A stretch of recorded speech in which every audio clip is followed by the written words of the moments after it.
Olá, pessoal, boa tarde. Estão me ouvindo? Sim, professor, estamos sim. Boa tarde. Bom, tava acertando aqui o ambiente aqui para a gente fazer a nossa aula de hoje. Bem, até, né, atendendo aí a pedidos do que, né, eu ouvi aí de vocês, né, na última aula, e em termos de cronograma, acho que nós estamos bem adequados, podemos fazer isso. Hoje eu quero fazer com vocês uma aula um pouco mais prática. Então, eu trouxe para vocês dois exemplos aqui de código no Octave, né, que é a alternativa open source aí para o ambiente do MATLAB, para a gente explorar um pouquinho os conceitos do que a gente viu até agora, em especial o classificador Bayesiano e PCA, que foi o assunto até, inclusive, ilustrando até agora no código aqui, o exemplo que a gente falou dos jogadores de NBA na aula de terça-feira, tá? Esses dois scripts estão aí na seção de arquivos da nossa equipe no Teams. Então, quem está numa máquina aí que tem Octave ou MATLAB e quiser baixar já os scripts e rodar junto, eu recomendo fortemente que faça isso, que acho que fica até mais interessante, mais interativa a aula. Ok? Então, minha ideia hoje é repassar esses códigos aqui, vocês verem um pouco o que a gente viu, digamos assim, em teoria, aqui um pouco na implementação, e acho que esses códigos aqui, eles vão auxiliar vocês, esses exemplos aqui, auxiliam vocês também a resolver os exercícios propostos nessa lista de exercícios 2 e até em futuras listas, né? A gente ainda nem passou nenhuma lista de exercícios, por exemplo, de PCA, mas vocês já vão poder, por exemplo, praticar essa parte de classificação bayesiana aí na lista de exercícios 2, tá bom? Então, essa é a ideia. Então, vamos lá. Talvez eu vou aqui aumentar a minha tela. A visualização aí tá boa para vocês, em termos de fonte, essas coisas do código? Está sim. Dá para ler certinho. Para mim tá. Tá. Aumentando um pouquinho mais aqui para a gente mexer. Bem, enfim, a linguagem Octave MATLAB, para quem não conhece, é uma linguagem relativamente assim, intuitiva, bem mais simples para quem já programou aí em outras linguagens, tipo C, Java, C++ e tudo mais. São as linguagens, não são, na verdade, linguagens de script, né? São linguagens de programação plena, eu diria. Elas têm tipagem forte, você tem que declarar variáveis, os tipos das variáveis e tudo mais. O que tem MATLAB ignora isso para a gente, né? Tudo, você não precisa declarar tipo de variável nenhum, o que é muito parecido também com Python, né? Tanto é que também há muita similaridade para quem é familiarizado com Python com a linguagem do Octave e do MATLAB. Aqui, então, qual que é a ideia desse primeiro código aqui, desse primeiro exemplo que eu trago aqui para vocês? É a gente pegar e tentar resolver um problema, um dataset aqui, e resolver um problema de classificação com um classificador, como vocês estão vendo aí no comentário, né, um classificador paramétrico bayesiano. O problema que a gente vai resolver é aquele problema, o problema do dataset iris. Deixa eu até pegar aqui, rapidinho, os slides. Acho que está aqui. Vamos ver aqui. Aqui, né? Deixa eu ir lá para frente. Só para lembrar, né? O que é o dataset iris aqui. Pronto. Então, aqui, né? Então, lembram, né, que o dataset iris é aquele dataset de classificação desses três tipos de flores, né? A iris versicolor, virgínica e acetosa. E as features de entrada que a gente tem são as medidas de comprimento de pétala e sépala, tá? Então, 3 classes, dataset muito bem comportadinho, assim, né? Bem para a gente aprender machine learning, né? Ele, na prática, ele é um dataset muito bonzinho com a gente, assim, com o projetista, né? As coisas estão muito arrumadinhas, mas para aprender os conceitos é bem legal. Então, tem 150 exemplos, a dimensão de entrada é 4, e aí eu tenho um problema de classificação ternária, né? 3 classes aí para trabalhar. Aqui nos slides eu tinha até deixado o link para vocês de uma pessoa aqui que publicou no repositório dela um passo a passo de um classificador Bayesiano, só que o naive Bayes, né, o classificador Bayesiano ingênuo, em que lembram, né, a gente assume que as matrizes de covariância são diagonais. Aliás, né, tinha até tido aquela dúvida, né, se é uma matriz de covariância diagonal por classe ou é uma matriz de covariância diagonal compartilhada entre as classes e diagonal. Eu tentei investigar um pouco isso e eu vi que tem as duas coisas, assim. Então, por exemplo, as implementações no Python, no scikit-learn, seguem essa estratégia, que o classificador naive Bayes, a premissa é de independência.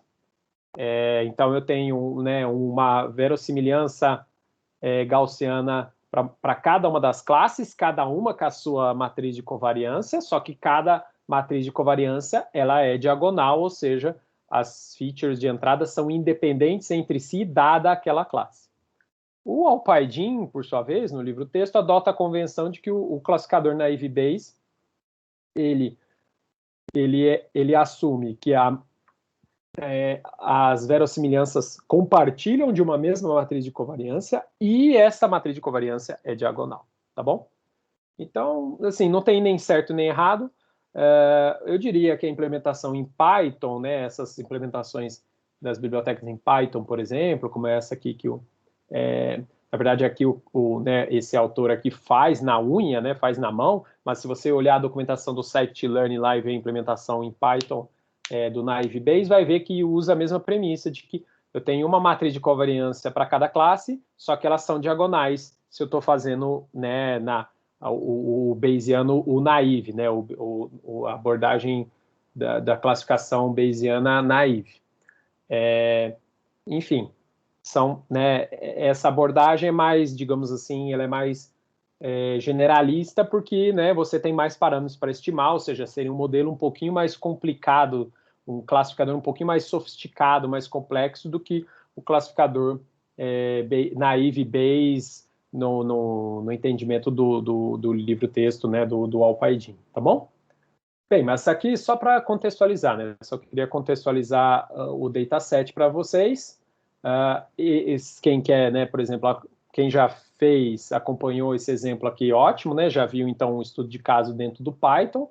Se não, vamos, digamos, agora fazer o mesmo, né? O análogo aqui, só que no Octave, no ambiente Octave MATLAB, tá? Vamos lá. Então, algumas coisinhas aqui para a gente começar. Primeiro, eu estou carregando, né? Eu já baixei lá do repositório UCI, Machine Learning, o conjunto de dados, e salvei nesse arquivo .mat, né? Que é arquivo de dados do MATLAB ou do Octave. Aí aqui eu estou definindo algumas coisinhas, né? Para início de conversa. Vou fazer, né? A abordagem de dividir, obviamente, os dados num conjunto de treinamento e num conjunto de teste. Vou treinar o meu classificador Bayesiano e vou ver o desempenho esperado no conjunto de teste. O particionamento que eu decidi aqui é de 2/3, ou seja, em 150 amostras eu vou ter 100 para um lado e 50 para o outro. Poxa, vou fazer uma pausa aqui, porque realmente a Stephanie me lembrou de uma coisa, que se o arquivo de dados está também na equipe. Não está, esqueci. Vou carregar ele agora, então, aqui para vocês. Aí, né, quem está acompanhando aí consegue fazer junto. Só um minuto.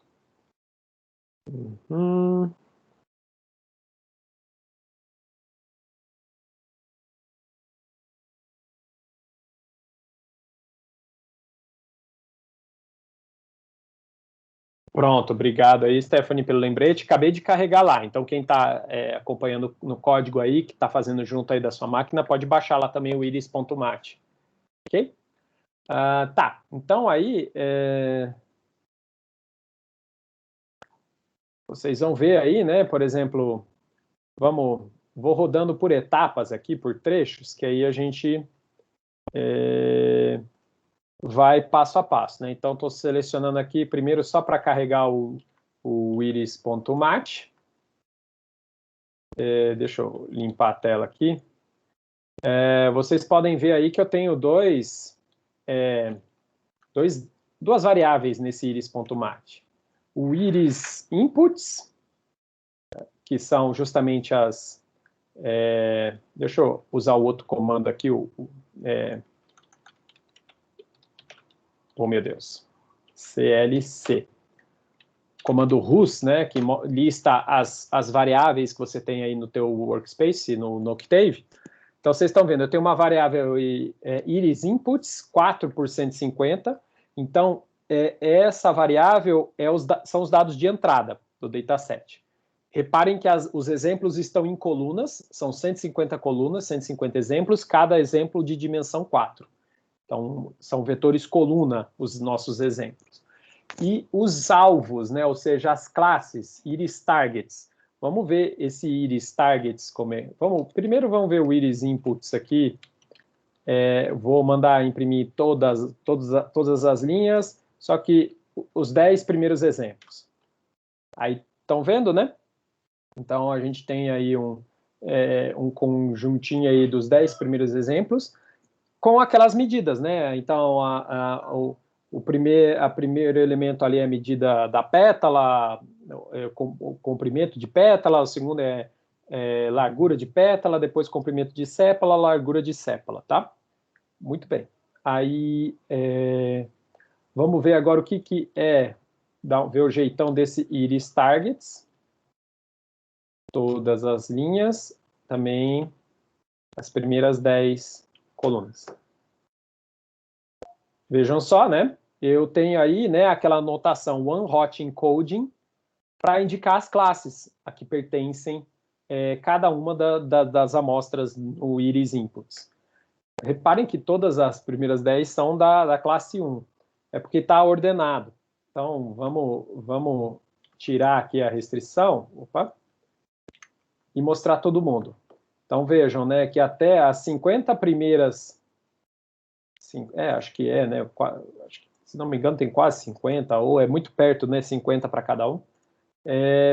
São da classe 1, depois vem os exemplos da classe 2, e aí só, por fim, os últimos, aproximadamente 50 exemplos, são da classe 3, tá? Então, está naquela notação one-hot encoding, né, que você define a classe como um vetor binário, a posição marcada com 1 é a classe, o índice da classe, ok? Beleza. Então, voltando aqui, eu vou, então, agora fazer o split do dataset de treino. A função length aqui vai pegar o número de amostras que eu tenho. E aqui, ó, eu estou embaralhando, eu vou embaralhar as amostras, porque naturalmente, né, eu não posso seguir aqui, fazer esse split sem embaralhar as amostras, senão eu vou jogar para o treinamento só os dados de duas classes e vou deixar os outros 50 exemplos para teste da terceira classe, ou seja, o classificador não vai pegar informação nenhuma de uma das classes, não faz sentido. Então você tem que tomar, aliás, isso é sempre um cuidado prático que tem que ser feito, né? Você tomar cuidado para ver se o dataset que você está pegando, carregando, ele tá com uma ordenação, e aí você tem que tirar essa ordenação, né? Deixar embaralhado aí os dados entre as classes que você está trabalhando. Então, essa função randperm aqui, ela gera uma permutação de números de 1 até o argumento que você passa. Então, ele está sorteando aí para mim uma permutação de 1 a n. Então, vai sair uma sequência aí de dos números de 1 a 150 em ordem aleatória. E aí, essa variável draw eu vou usar como os índices para puxar as amostras dos dados, né, das variáveis iris, iris inputs e iris targets, para os meus conjuntos de treinamento e teste. tá bom? É justamente esses comandos que vocês estão vendo aí nas linhas 14 até 19, ok? Gente, tem umas coisas meio carregadas aí de notação de Octave, MATLAB. Se vocês não estiverem entendendo aí, me chame aqui, abram o microfone aqui e podem me interromper e me perguntar, gente. Até aqui tá tudo bem? Até aqui tudo tranquilo. Beleza. Tá, então agora vamos rodar então esse trecho aqui.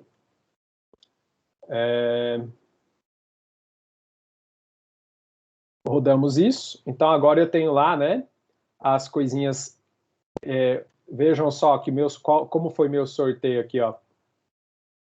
Olhem, né, a sequência aí de amostras que eu embaralhei, né? Aí dessa forma, então, reparem que as 50 primeiras, acho que vai pegar até um pouco aqui, mais ou menos, vão ser amostras embaralhadas, as 50 últimas vão ser as amostras embaralhadas para teste, e as 100 primeiras aqui vão ser as amostras, os índices das amostras para treinamento.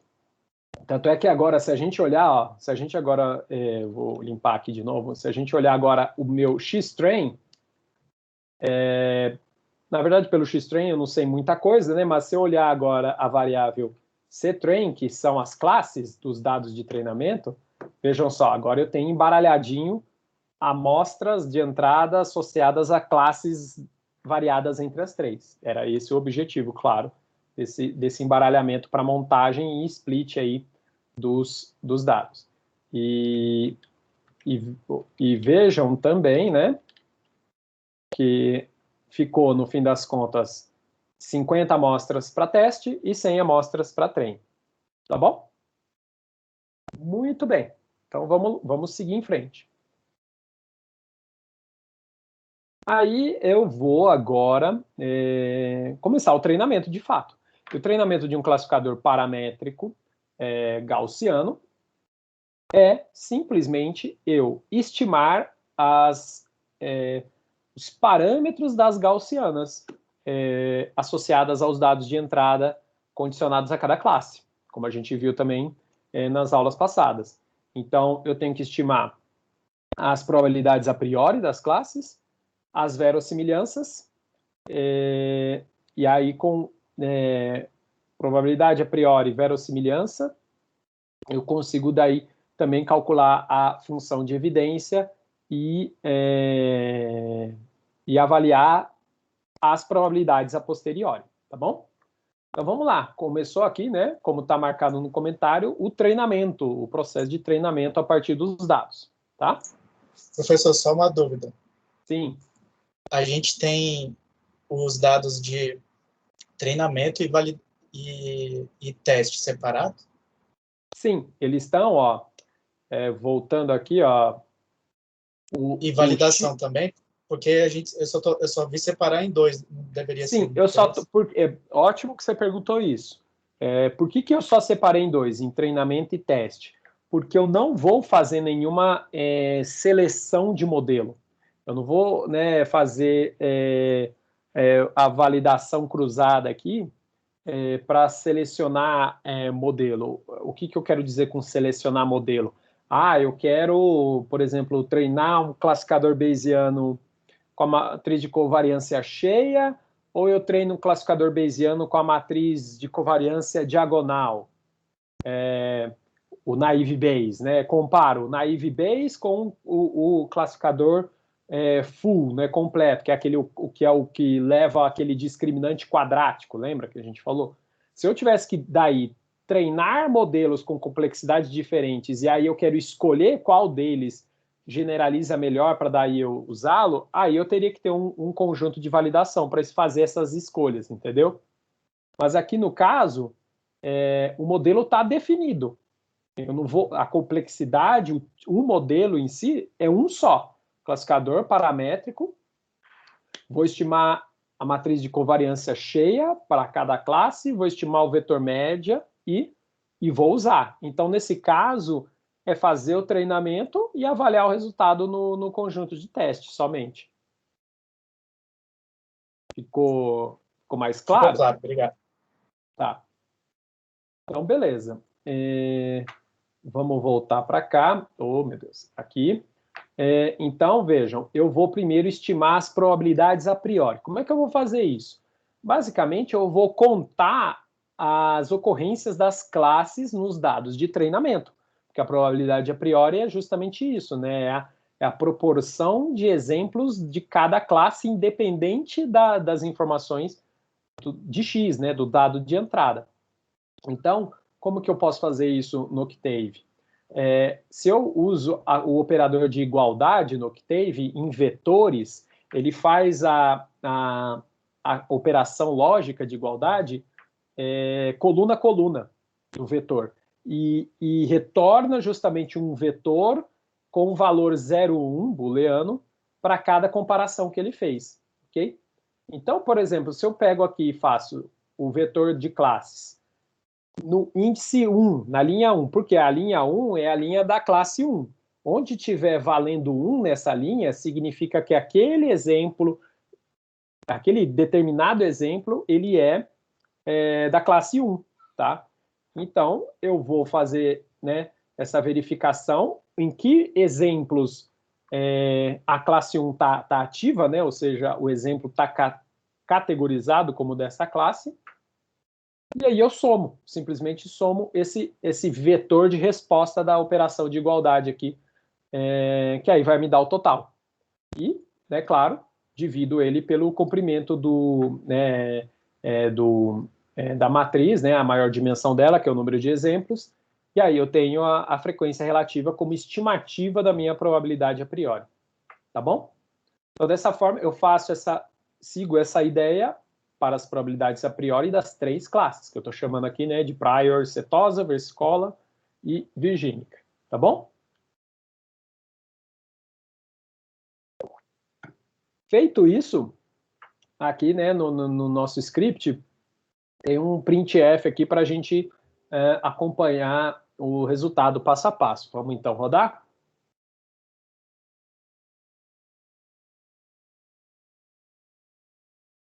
Muito bem. Então tá aqui, ó, vejam só.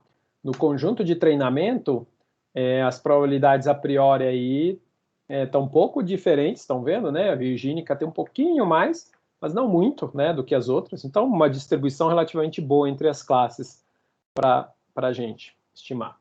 Então, eu tenho aqui, né, as variáveis prior ali, ó, já calculadas também no nosso workspace.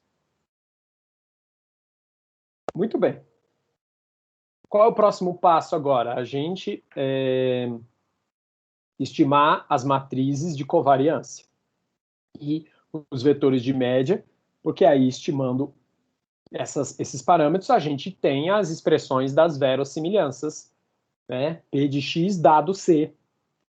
Cada C aí é a classe. O que eu vou fazer? Eu vou... para eu fazer isso, veja, eu tenho que estimar isso por classe. Então, eu tenho que agora agrupar os meus dados de treinamento, cada um na sua classe, que é algo até, né, ó, voltando aqui nos slides, que é algo até foi até exibido aí, ilustrado para vocês né, nas aulas de semana passada, né, ainda falando daquele exemplo. Então, é como se eu tivesse que separar justamente os dados de treinamento, todos os exemplos que estão no meu conjunto de treinamento da classe setosa, separo os da classe versicolor, separo os da classe virgínica. Por quê? Porque daí eu uso só esses dados para fazer a matriz de covariância da verossimilhança dos dados de entrada em relação à classe setosa, e a mesma ideia para a classe versicolor e a mesma ideia para a classe virgínica. Ok? Então, eu tenho que fazer esse agrupamento para estimar classe, os parâmetros das gaussianas classe a classe. Tá bom?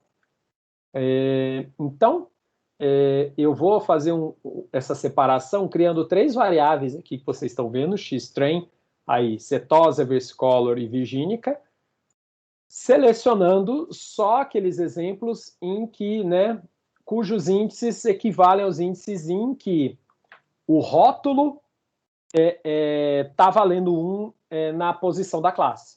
Então, veja só, eu verifico quais são os exemplos na minha variável, né, que dá os rótulos de saída, quais são os exemplos em que a posição 1 do rótulo está valendo 1, ou seja, é da classe 1.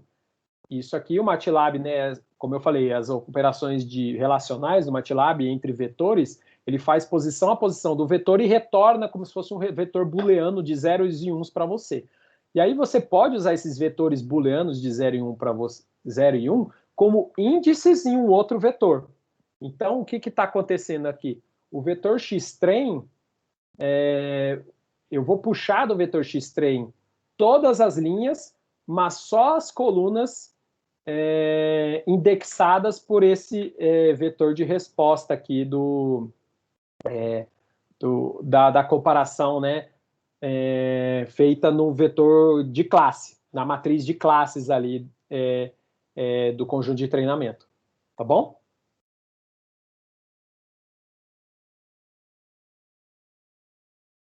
Professor? Oi? Só para ver se eu compreendi. O que você está fazendo aí é jogando para o xtrem de cada classe aqueles que são respectivos àquela classe. Que você está pegando nos booleanos tal que tem o valor. Eu estou agrupando. Para aquele. Oi? Porque você está pegando lá naqueles booleanos que tinham os 3 booleanos que indicavam qual classe ele era, e você está pegando e vendo qual classe ele pertence para poder jogar dentro desse conjunto de treino de cada classe. É isso? É isso mesmo. Eu tô separando. Por exemplo, xtrem tem todos os exemplos. Eu estou só pegando os exemplos de xtrem cuja categoria que ele está classificado é a categoria 1, e depois todos que estão classificados na categoria 2, tá? Estou separando, eu não fiz contagem ainda, estimação, nada. E o Rodrigo até, né, o Rodrigo colocou no chat aqui uma sugestão que concordo com ele e simplifica o código. Porque, veja, esse vetor de classes ele já é binário, então eu nem precisaria fazer esse teste de igualdade, né, para ver onde ele é igual a 1, né? Se eu colocasse assim direto, ó, já funcionaria, tá? Boa sugestão, Rodrigo. Simplifica aqui. E isso vale, inclusive, até aqui em cima já também, né? Ó, no cálculo dos priors. Para ilustrar um pouco isso, eu vou aqui no código fazer o seguinte, ó, por exemplo, vamos pegar o xtrem. Imagina que eu quero só xtrem, todas as linhas, os primeiros 5 exemplos são esses daqui. Aí eu quero não pegar os primeiros 5 exemplos, eu quero pegar o primeiro e o terceiro. Eu poderia fazer assim também, ó, primeiro, pula 1, terceiro. E 0 para os demais também. Opa, acho que eu fiz alguma bobagem aqui. Ah, não, é porque o xtrem, desculpa, o xtrem ele tem dimensão bem maior do que 5, né? Peraí. Então, aqui. Vamos fazer uma variávelzinha aqui, melhor. Dummy, pronto. Agora eu quero pegar em dummy todas as linhas 1, 0, 1, 0, 1. Vamos ver se assim funciona. Não. Subscritos tem que ser tem que ser inteiros ou lógicos. Então, estou achando que talvez colocar direto lá o C3, então não funcione. Por quê? Porque no MATLAB, o tipo... Você não declara variável no MATLAB no Octave, porque tudo ele considera que é double a princípio. E vocês estão vendo aqui que quando eu botei como argumento o vetor escrito na unha, ele entende como double. Vamos ver se eu colocar aqui logical Eu nem sei se tem essa função aqui, mas vamos arriscar. Aí funciona. Aí a função que converte para lógico. Então a simplificação do Rodrigo não dá para fazer assim ela diretamente. Teria que botar essa função logical em CTRAN. Aí a coisa aconteceria. Tá? Enfim, então vamos deixar como tá por enquanto. Tá? Que assim, né, tá havendo essa comparação e daí você faz esse agrupamento dos dados de entrada condicionado a cada classe. Então, os dados de entrada associados, né, que são rotulados com a classe setosa, versicolor e assim por diante. Aí vejam só, feito isso, eu vou pegar e vou estimar agora os parâmetros por dados agrupados. Então, eu tiro a média, função do Octave min, só que tomem cuidado que tem que ser a função min calculada column-wise, né? Ou seja, eu quero somar as colunas e dividir por n. Por quê? Porque cada linha é um atributo. Então, os exemplos estão nas colunas, então eu quero fazer a média ao longo dos exemplos. Então, você coloca aqui a informação de que a dimensão em que você quer fazer a média é a dimensão 2, a dimensão das colunas. E aí eu vou ter as médias. Vejam só aqui, ó, vamos ver as médias. Vou executar aqui a seleção. Pronto. Então, tá aí, ó, as médias. Vejam, né, aqui o que tem, né, tem umas, naturalmente, né, o que era o que a gente esperava, né, uma certa diferença. Não são coisas tão gritantes, mas há uma diferença aqui. Por exemplo, aqui, né, na Feature 4, veja, tem uma variação boa de média entre as três classes, estão vendo?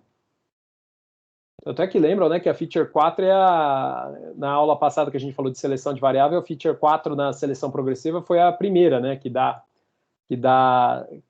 a ser selecionada, né, na classificação pela média mais próxima. Então, reparem que está fazendo todo sentido isso daqui, né, você ter médias na Feature 4 bem discrepantes entre as classes.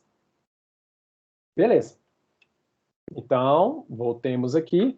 O que eu vou fazer agora? Eu vou estimar a matriz de covariância por dado de entrada de cada classe. A função cov do Octave estima para você a matriz de covariância a partir de um conjunto de dados de entrada.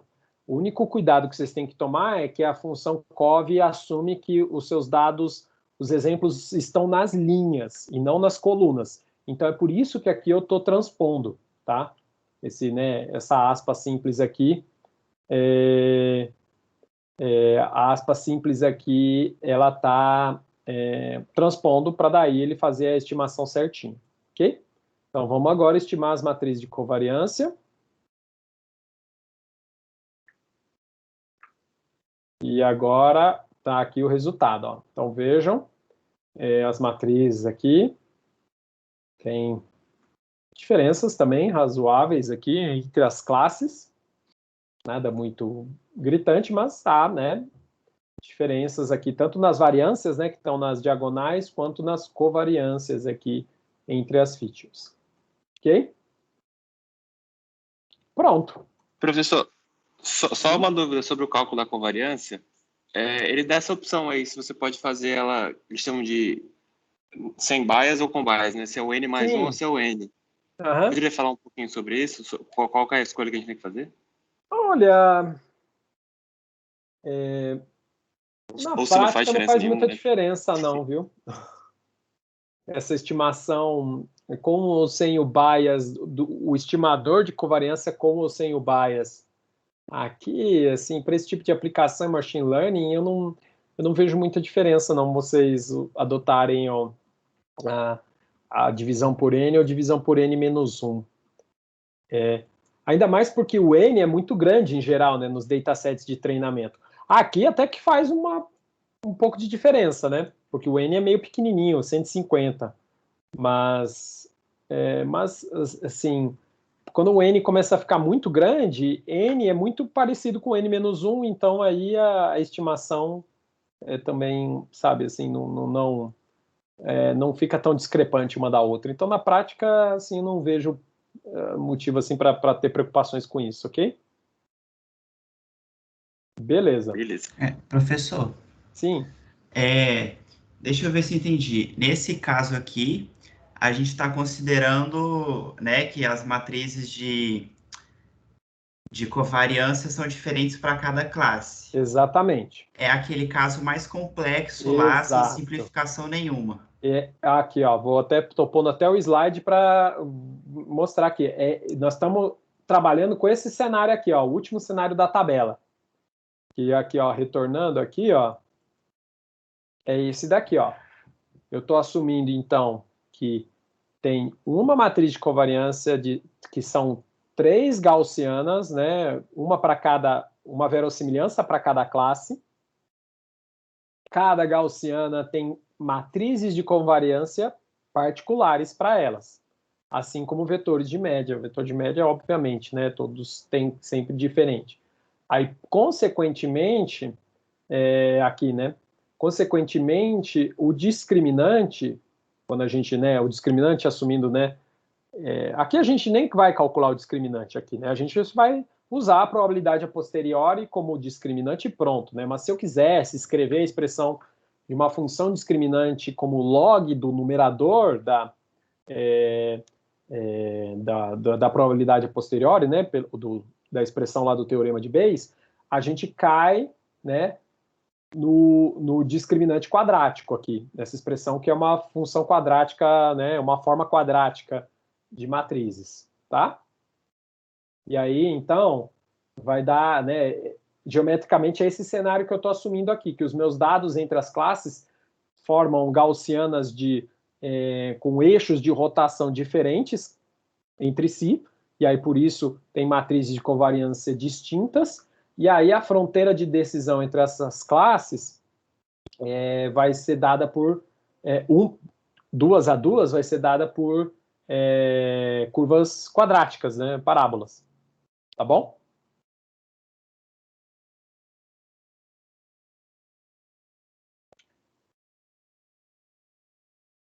Beleza, então. Vamos seguir? Então vejam, o processo de treinamento acabou aqui. Porque eu tenho as matrizes de covariância, eu tenho os vetores de média e tenho as probabilidades a priori. Então, a minha máquina de classificação está pronta para fazer o quê? Predições. Então, agora eu vou para a etapa de teste aqui, que é simplesmente para cada exemplo agora do conjunto de teste, eu avalio a probabilidade a posteriori dele, aplicando o teorema de Bayes. Então, o que eu tenho aqui? Eu tenho um lacinho de repetição, que vai iterar em todos os exemplos do conjunto X-teste, e para cada exemplo desse, eu calculo a probabilidade a posteriori. Então, vamos lá. Como é que eu calcularei essas probabilidades? Tem uma outra função no Octave, que está no pacote de estatística, por isso aqui, ó, vejam só, eu estou mandando carregar o pacote, ó, Load Statistics, equivalente no MATLAB à toolbox de estatística. Se eu não tenho a toolbox de estatística, não sei carregar, não tenho Octave e tudo mais, só tenho MATLAB. Aí faz na unha, né? Escreve a expressão, né? Define uma função lá da gaussiana multivariada, conforme a expressão da gaussiana multivariada, que a gente viu também, né? Nos slides do tópico 4, e aplica aqui, não tem problema. A função MVN-PDF é justamente isso, a expressão da gaussiana multivariada, e aí você passa como parâmetro o valor x que você quer avaliar, né, o vetor x que quer avaliar, o vetor de média e a matriz de covariância da gaussiana. Tá? Então, estamos fazendo isso. Aqui também só tomando cuidado que aqui também adota-se a convenção de vetor linha, ao invés de vetor coluna. Então, o meu dado de entrada eu estou transpondo aqui. assim como o vetor de média, e a matriz de covariância não tem que transpor, né, porque ela é, né, quadrada, então não tem fazer transposição nenhuma, e ela já foi calculada corretamente aqui em cima. Beleza. Então, veja, eu vou ter o valor da verossimilhança avaliada no exemplo I do conjunto de teste, para classe setosa, para classe versicolor e para classe virgínica. Beleza? Primeiro passo, então, lá no teorema de Bayes, lembrando, que é, né, será que tem aqui? Acho que sim, né, no tópico 4. Vamos voltar aqui para eu ver.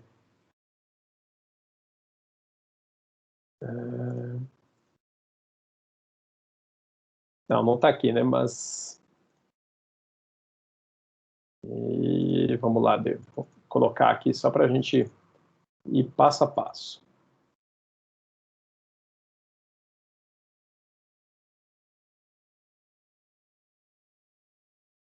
Ah, meu Deus, eu achei que eu tinha gerado o PDF. Cadê? Tipo 3. Não estou com ele aqui. Mas, então, enfim, paciência, vamos sem mesmo. Teorema de Bayes, né? Verossimilhança vezes probabilidade a priori dividido pela probabilidade da evidência, P de x, né? Então, P de x dado C vezes P de C dividido por P de x. Então, calculei aqui P de x dado C. Vamos calcular a evidência. Lembram, né? A definição da probabilidade de x é a aplicação da lei da probabilidade total. Então, a probabilidade do x ocorrer é a probabilidade do x ocorrer... Me desculpem. Probabilidade do x ocorrer dada a classe setosa vezes a probabilidade da classe setosa. E assim por diante. A probabilidade da classe de x dado virgínica vezes a probabilidade de virgínica. E aí eu fecho aqui. Então, aplicação da lei da probabilidade total e eu calculo a evidência. O que falta agora? Juntar todo mundo, né, numa conta só. Ou seja, aqui, né, de fato eu estou aplicando o teorema de Bayes. Verossimilhança vezes prior dividido pela evidência, eu tenho daí o valor da probabilidade a posteriori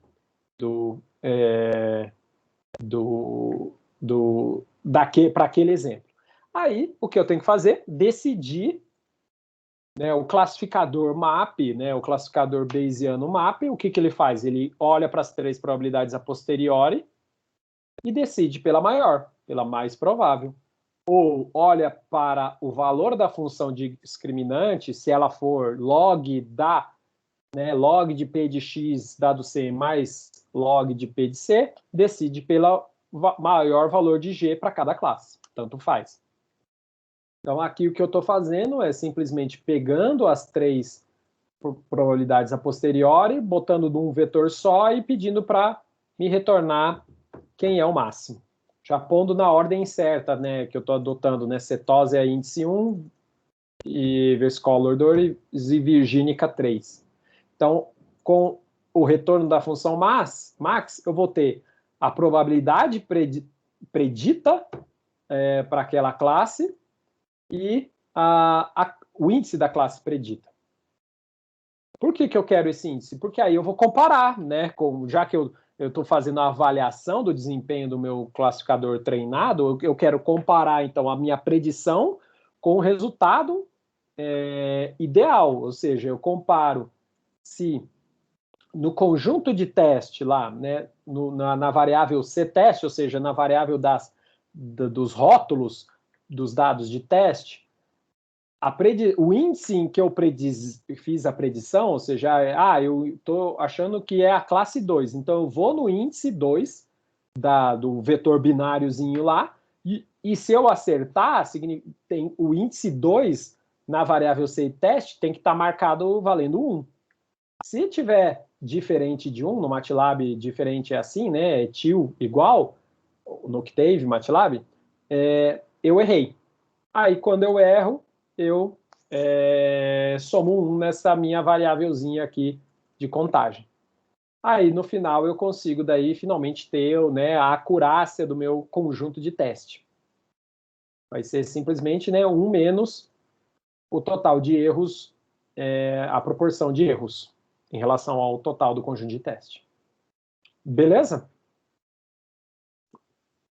No código acompanharam, entenderam aqui o processo de teste?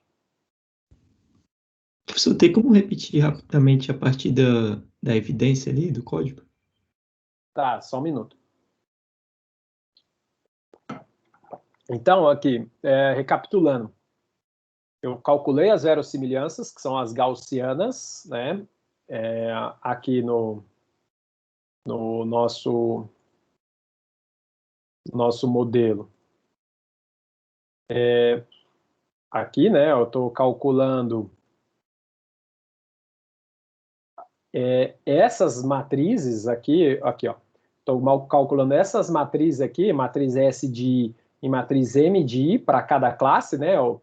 Na verdade, para montar essa função aqui, ó, da verossimilhança, que é a gaussiana multivariada. Agora, o que eu tenho que calcular? A evidência, a probabilidade da evidência. A evidência, vocês podem abrir aí os slides do tópico 3, ela é dada, né, pela regra da probabilidade total. Eu pego as verossimilhanças de cada classe e multiplico pelas probabilidades a priori. Vou abrir aqui rapidinho, né? Teorema de Bayes na Wikipedia, que aí a gente vê a fórmula para quem não está entendendo.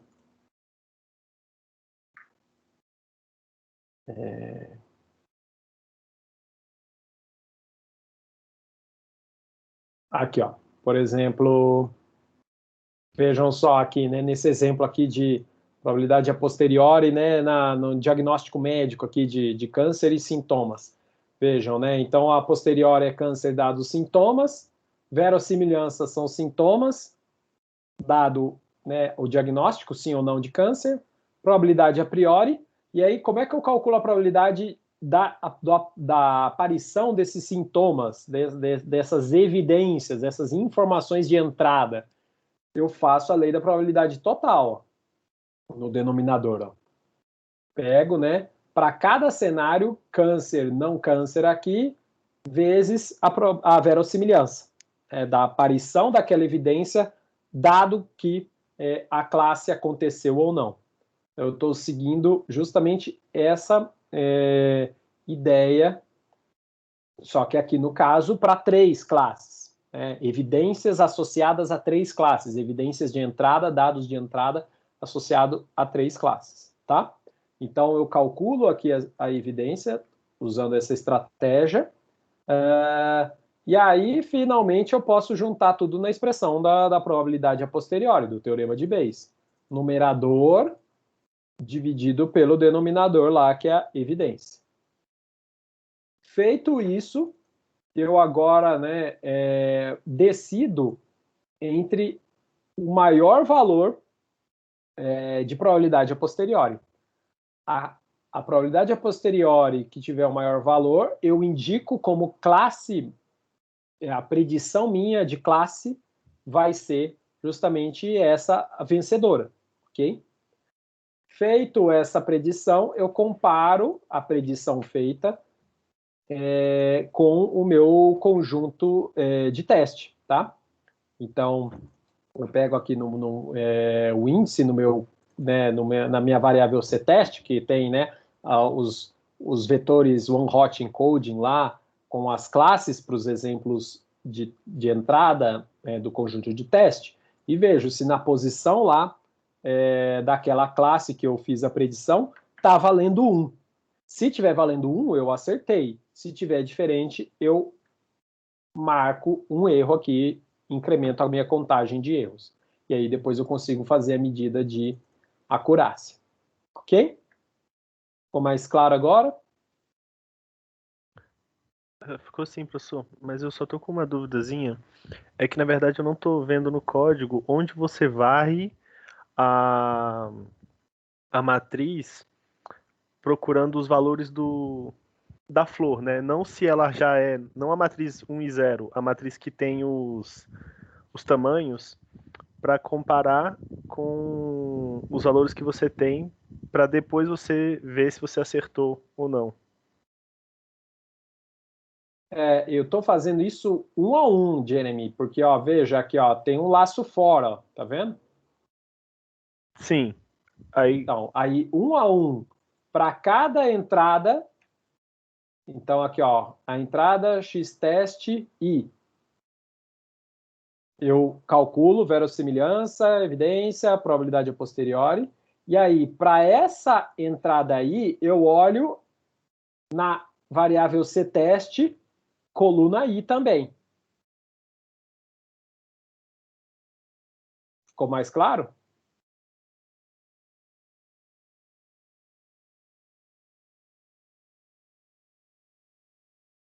A entrada é x-teste, né?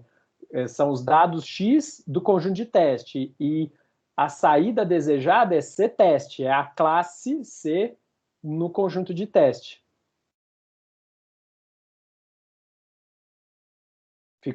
Conseguiu agora entender? Alguém mais não pegou ainda?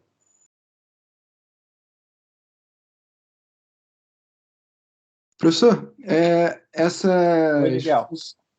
as funções na 66, 67, 68, cada vez vai ser a mesma função. Não tem uma função do Octave que já prepara essa função a partir da média aí do sigma, para não ter que ficar retrabalhando? É só uma questão de eficiência, talvez.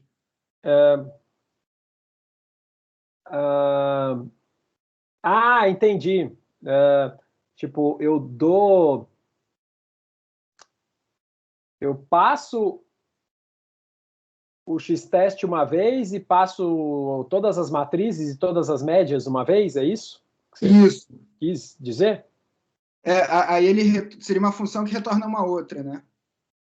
E aí ela retornaria 3, né, medidas, né? Uhum. De uma só vez.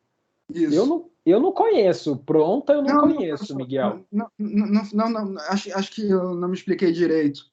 É que a cada vez ele vai pegar a gaussiana com esse x-média e esse x-sigma, certo? Não, muda. Você está vendo? Eu estou usando média... De um loop para o outro, o x-média e o x-sigma mudam? Mudam, tá vendo ali? Ó, o primeiro é a média setosa, depois média versicolor, depois média virgínica. Eu não quero simplificar 66, 67, 68 para a mesma linha. Eu estou falando do loop. De um I para o outro I, o x-min setosa não muda. Tá, entendi o que você tá falando, entendi. Sim, entendi, tá. Eu poderia definir, né, usando a linguagem aqui do Octave, uma função aqui, só em x, que... Não, daria para fazer na unha, mas será que... Eu acho que tem a função pronta no Octave, eu vou dar uma olhada. Não conheço. Daria para sim, daria para melhorar, mas eu não conheço, não. Eu acho que essa função é vetorizada. Então, talvez você poderia colocar, né, tirar o loop for, calcular todas as likelihoods de uma vez. Com certeza. Todas as evidências de uma vez. Sim. Boa observação também. Eu estou fazendo de propósito aqui com o laço, viu, gente? Para fazer uma coisa mais didática, passo a passo. Mas para quem como é que fala? Quem mastiga bits no MATLAB Octave sabe, né, que códigos com laço de repetição ficam muito lentos de execução. O MATLAB e o Octave por tabela, eles são muito ruins para execução serial de código, e eles são muito otimizados para execução de operações matriciais. Justamente, quase todas as funções deles são já preparadas para aceitar entradas vetoriais matriciais e retornar respostas vetoriais matriciais. Então, com certeza, o que eu estou fazendo aqui como um for é para fazer passo a passo, mas se eu fosse fazer isso aqui, digamos assim, de verdade, não me interessa olhar o passo a passo, eu quero só ver o resultado geral no conjunto de teste, eu posso arrancar fora esse for aqui, passar o x-teste inteiro já para ele, que ele vai me retornar as verossimilhanças, né, coluna a coluna. Aí eu calculo a evidência aqui também num cálculo, né, também matricial de todo mundo, e eu vou ter os vetores de evidências, e eu posso fazer as probabilidades a posteriori num cálculo, né, produto 1 a 1, divisão 1 a 1 entre as matrizes, e eu vou ter também o vetor de probabilidades a posteriori para a matriz de probabilidades a posteriores aqui, né, para avaliar também coluna a coluna. Eu posso fazer isso e com certeza ficaria mais eficiente.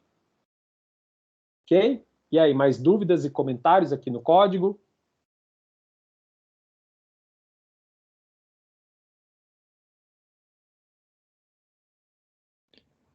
Professor, ali no Map Decision Rule ali, ele está retornando a predição da classe e a predição da probabilidade. Porque a função max funciona como? Ela pega, encontra o valor máximo num vetor e ela retorna esse valor que ela encontrou e a posição em que está esse valor. Então, né, eu passei esse vetor com 3 elementos. Ele vai procurar qual é o maior ele vai jogar para a variável pré-de-prob, e a posição em que tiver esse valor maior, ele vai jogar para a variável pré-de-class aqui. Certo. Tá? Beleza, gente. Eu vou voltar aqui agora e vou rodar do zero, porque essa parte, como é um laço de repetição, né, não dá para a gente ficar avaliando aqui, vai ficar muito ruim. Então, vamos agora rodar do zero aqui. Vocês podem fazer isso também aí, né? Quem está com a máquina aí também simulando. Então, vejam, agora fiz, né, uma nova iteração, sorteei novas amostras aí para treinamento, então mudou um pouquinho, vejam as probabilidades a priori, vetores de média calculados, matriz de covariância também, e, nossa, olha só que maravilha, acurácia 100% no conjunto de teste. Cravamos aqui todas as decisões, e vejam, né, como eu falei, esse é um dataset muito manjado, né? Ele é bem simples, esse dataset. Então, técnicas clássicas aí de ML conseguem ter um desempenho absurdo já nela. Vejam, as probabilidades a posteriori, não é que deu cravado aqui as probabilidades a posteriori, mas está dando muito perto, né? 0,99999. Alguns casos há uma certa indecisão. Estão vendo aqui, ó, 97, 0,3. Tem um exemplo aqui que deu uma dúvida maior, mas mesmo assim escolheu a classe certa, né? Porque deu a acurácia 100%. Vamos rodar de novo. Vamos ver se a coisa gera algum erro. Aqui, ó, agora, nesse novo sorteio, nesse novo split, mudou aqui agora para 94%. Estão vendo? E se a gente simplificasse, ao invés de fazer Vocês podem, inclusive, testar aí. Vamos simplificar o classificador. Vamos agora, ao invés de estimar a matriz de covariância, vamos estimar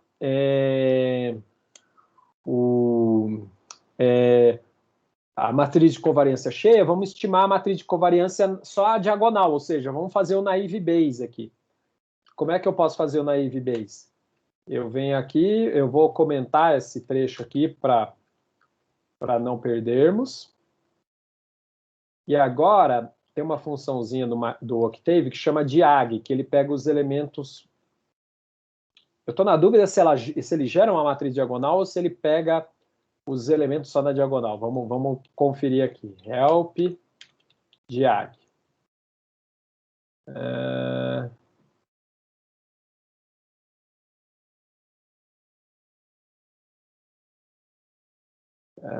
Tá.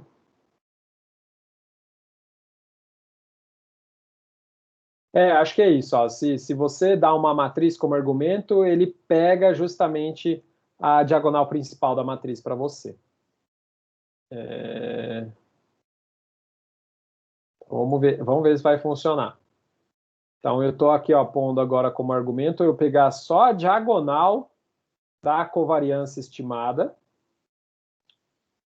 Outra forma que eu poderia fazer isso é simplesmente estimar a variância direto dos dados, ok? E colocar isso numa matriz diagonal. Mas vamos ver se assim funciona. Então, assim, ó, coloquei agora, então, então aqui, né, como eu falei, eu estou assumindo, né, esse é o classificador paramétrico naive Bayes. Eu estou assumindo que as features são descorrelacionadas entre si, o que a gente sabe que não é a rigor verdade, né?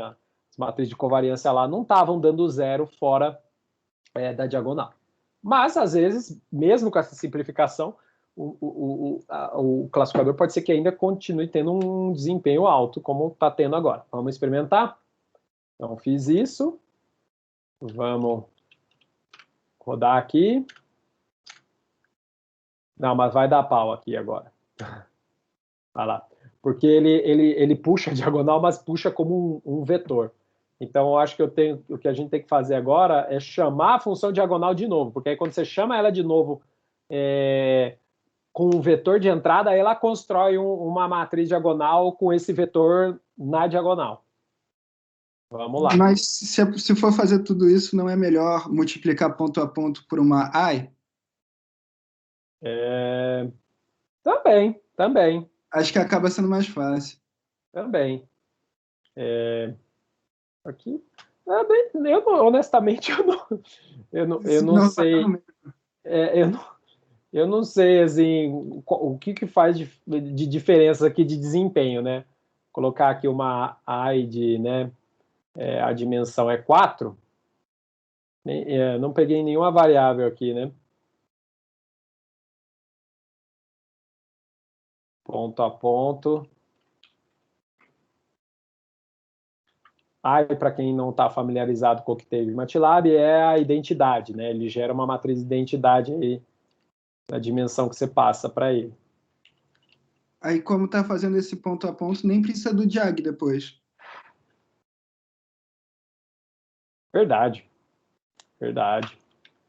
Não precisamos. Porque aí uma máscara, né? Aplicação de uma máscara. Boa ideia. Agora sim, eu acho que eu estava entendendo que era, né? Junto com a operação de AG, mas boa ideia, Miguel. E o Rodrigo também, né? Fizeram a sugestão aqui no chat, né?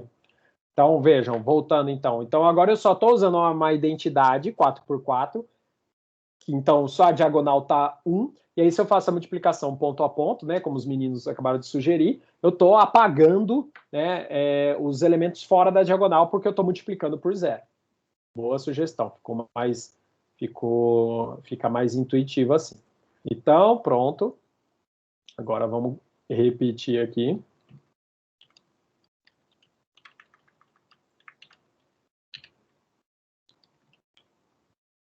Muito bem. Aí, então, naive Bayes em operação. Ó. Vejam só, as matrizes de covariância diagonais.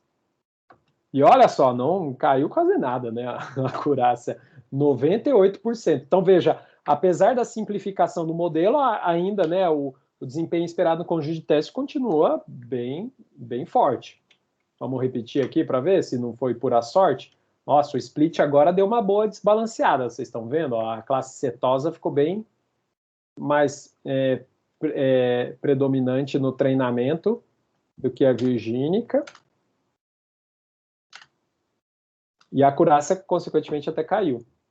E isso, essa parte do split é legal vocês verem agora também na prática, porque isso mostra o que a gente vai discutir um pouco mais na frente, a influência que o split que você faz de treino e teste pode ter quando o seu conjunto de dados é pequeno. Que é o caso aqui, 150 amostras, a forma como você sorteia as amostras para treino e para teste, e se você estivesse fazendo validação cruzada aqui também teria o conjunto de validação, influencia. Então, por isso que comprar conjuntos de dados relativamente pequenos, a gente lança mão de técnicas de reamostragem ou também da famosíssima técnica de K-fold cross-validation, ou validação cruzada em K partições, que eu pego e fatio o conjunto de dados em K pedaços e aí repito, treinar, testar em cada uma das partições, tá bom? O pessoal comentando aqui, né, que estão com desempenho parecido aí, 94%, 100%, é isso mesmo, né? Esse conjunto de teste é bem tranquilinho para trabalhar. Beleza, gente? Esse era o primeiro exemplo que eu queria passar aqui com vocês. Podemos ir para o próximo? Tem alguma dúvida, algum comentário que escapou, querem fazer agora, antes da gente falar de PCA agora? Professor, faz só um teste rápido, que eu estou sem MATLAB aqui. Bota 50-50 no split, vezes 2 terços, só para ver como é que fica. Ah, sim. Vamos lá. Vou manter o naive Bayes ainda, vamos mudar então aqui o split para meio.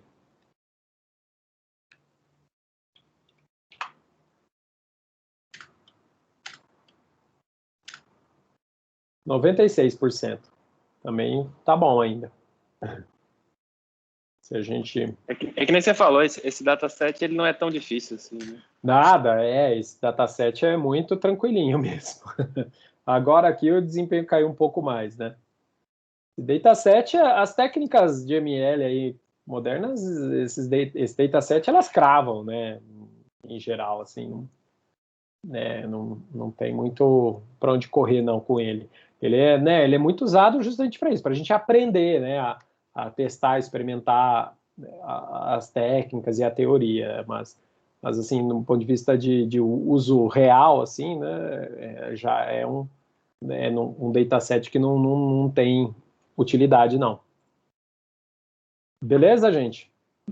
Professor, tem alguma boa prática que diz quantas vezes eu executo para ter a acurácia média? Olha,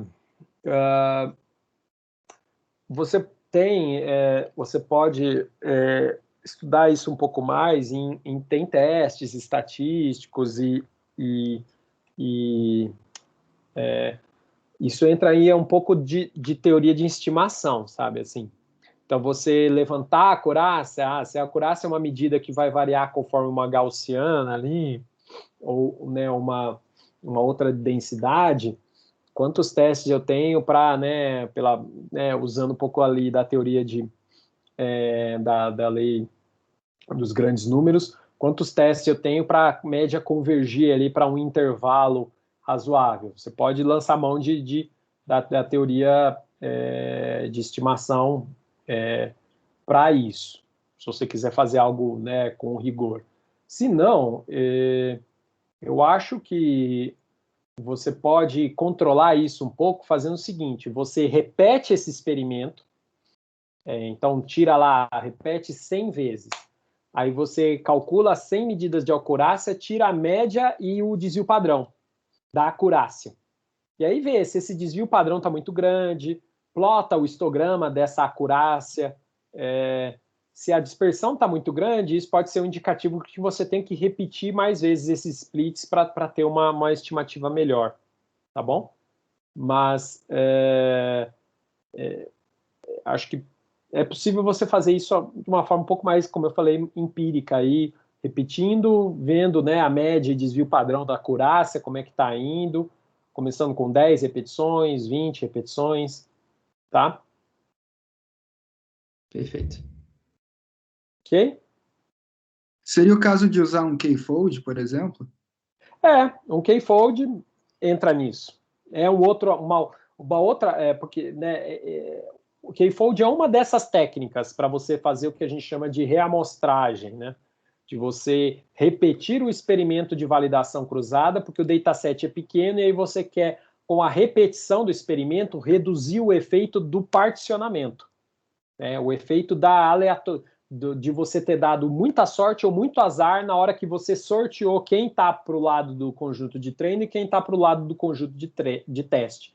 Então, quando você repete de forma independente esse particionamento entre treino, validação, se necessário, e teste, é como se você quisesse reduzir esse efeito desse sorteio no resultado da acurácia, ou no resultado da medida ali, F1, recall, precisão, o que for, né? Erro quadrático médio, se é regressão, o problema que você está resolvendo. Essa é a ideia. O K-fold é uma forma de fazer isso, mas tem, né, também o processo de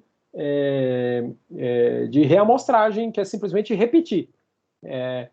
Faço esse split, meço a acurácia, repito, sorteio um novo split, faço a acurácia e assim por diante. Ok?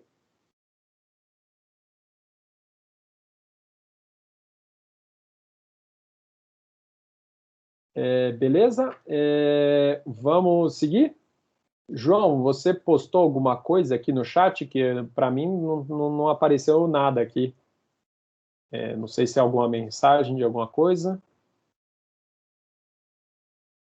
Alguma dúvida? Não, professor, foi sem querer.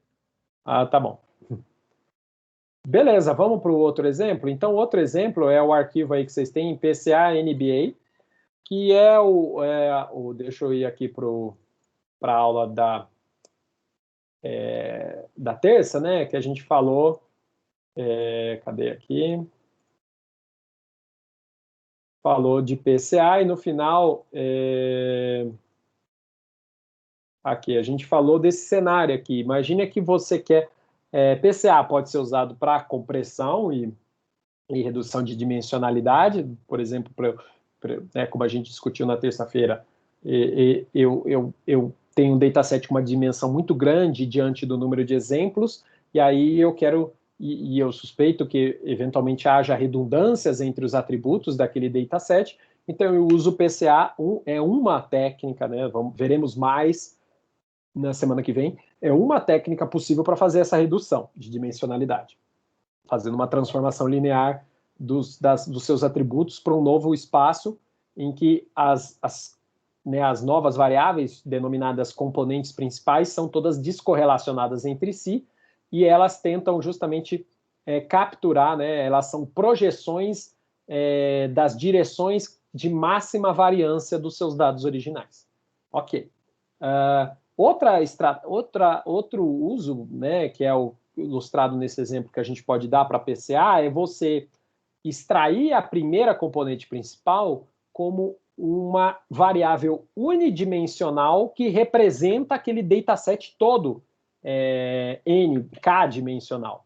E aí, se é uma variável unidimensional no intervalo dos reais, a magnitude dela passa a representar um score, um valor ali de ranqueamento daqueles dados que antes eram multidimensionais. E aí entra esse exemplo, né, por exemplo, você tem uma tabela com uma série de notas dos estudantes, baseada, né, nas matérias que eles fizeram, e aí quem foi o melhor estudante entre eles? Olhar para a média aritmética pode ser fraco, porque justamente não vai pegar eventuais correlações entre as matérias, ou seja, notas que vão ser altas entre matérias, porque elas têm muita semelhança entre si, e aí talvez eu poderia pesar menos essas matérias individualmente, porque, né, o bom desempenho em uma já vai carregar ali um bom desempenho na outra, e por aí vai. O PCA pegaria esse tipo de coisa. E aí eu até indiquei para vocês, né, esse videozinho no YouTube do professor Daniel Takata, lá da Escola de Estatística do IBGE, no Rio de Janeiro, que ele discute essa questão para tentar calcular o MVP da temporada aí 18 e 19 da NBA. Então eu coloquei para vocês aí um arquivo CSV, que é o nba.csv, que ele tem esses dados aqui, que eu vou até colocar aqui, exibir ele na planilha, porque os dados em CSV eu já cortei aí, quer dizer, eu não sei se eu já cortei, não. Talvez ele esteja desse mesmo jeitão aqui que vocês vão ver agora. Deixa eu dar um zoom. Então, vejam só, é uma planilha que tem ranking aqui. Aqui acho que está ranqueado pela pontuação, mas a ideia é justamente isso, né? Eu não quero só ranquear pela pontuação, eu quero criar um ranking que contemple não só a pontuação, mas rebote, assistência, acho que aqui é roubadas de bola e aqui são tocos, né? Bloqueios, né? Não sei se esse é o termo certo, não sou entendido muito no basquete.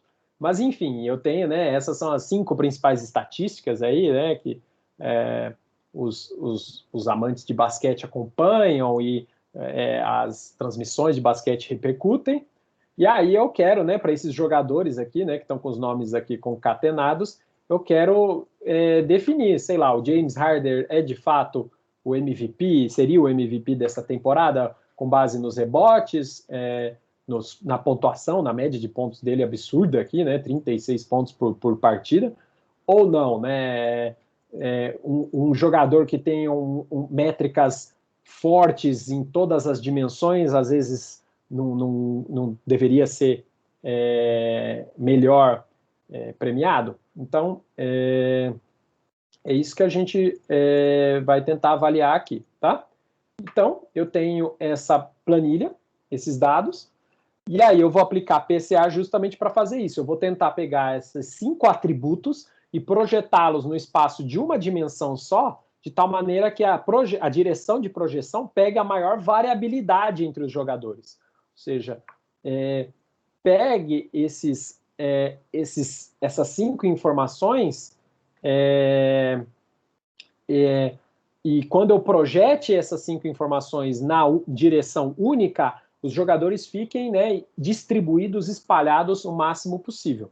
Essa é a ideia. E aí eu pego o jogador, né, ranqueio o jogador com as maiores magnitudes ao longo dessa direção única. Ok? Então, vocês têm aí, né, o NBA.csv, que eu vou abrir aqui só no editor de texto para vocês verem, é a mesma informação. Tá aí para vocês, né, em arquivos separados por vírgula. Então, vamos lá, vamos no Octave aqui. Vocês estão vendo, então, aí que tem o